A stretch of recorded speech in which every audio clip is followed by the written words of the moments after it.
Breaking this morning at 6 o'clock, a live look from the U.S. Supreme Court as we learn more about a potential end to the landmark Roe v. Wade decision.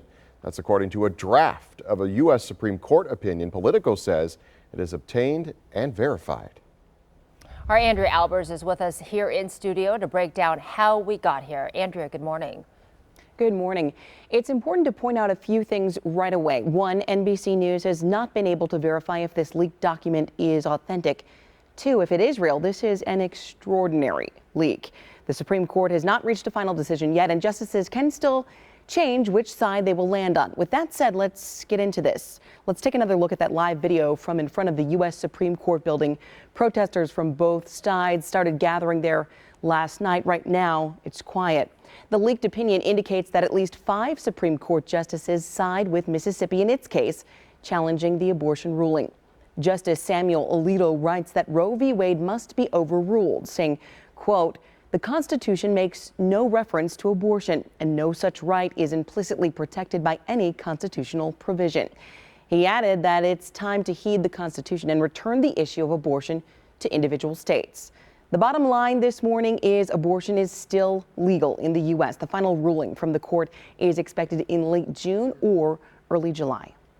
So, Andrea, as you mentioned, overturning this landmark decision would allow states then to ban abortions. What do we know about any potential impact here in Wisconsin? Well, Wisconsin does have a law on the books that could be used to make abortion a crime if that federal protection is overturned. But keep in mind, Roe v. Wade has been the law of the land for decades now, so it's not clear if old law would immediately take effect or if it would need to be reenacted. Reporting live in studio, Andrea Albers, TMJ4 News. All right, Andrea, thank you. And in the meantime, local leaders are speaking out on what this could mean for women's reproductive rights here in our state. Our Elaine Rojas Castillo live this morning at a local clinic with what those running for governor have to say about all this. Good morning, Elaine. That's right. Good morning to you both. We are standing in front of one of the city's abortion clinics, and normally there are people protesting on any given time, but right now it is really quiet.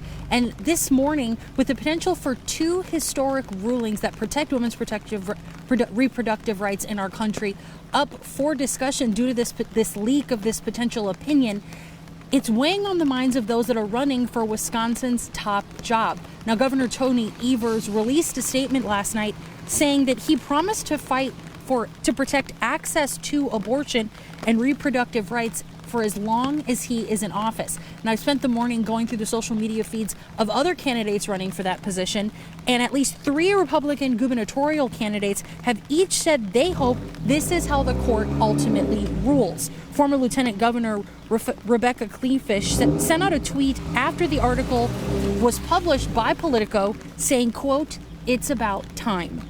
Businessman Tim Mitchell's said he and his wife have long worked for and prayed for this moment and hope that this news proves to be true.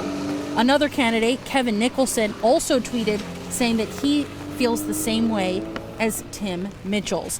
Now, candidates Timothy Ramthun and Adam Fisher haven't released statements on this issue, but as I mentioned, I am going through their social media profiles, and if we get any response from them, we'll be sure to share it with you. Now, when it comes to what candidates and current leaders across Wisconsin have to say, TMJ4 News has compiled a running list of those responses, and if you want to read those on your own, you can head to our website and search for this story. Reporting live in Milwaukee, Elaine Rojas Castillo, TMJ4 News. All right, Elaine, thank you.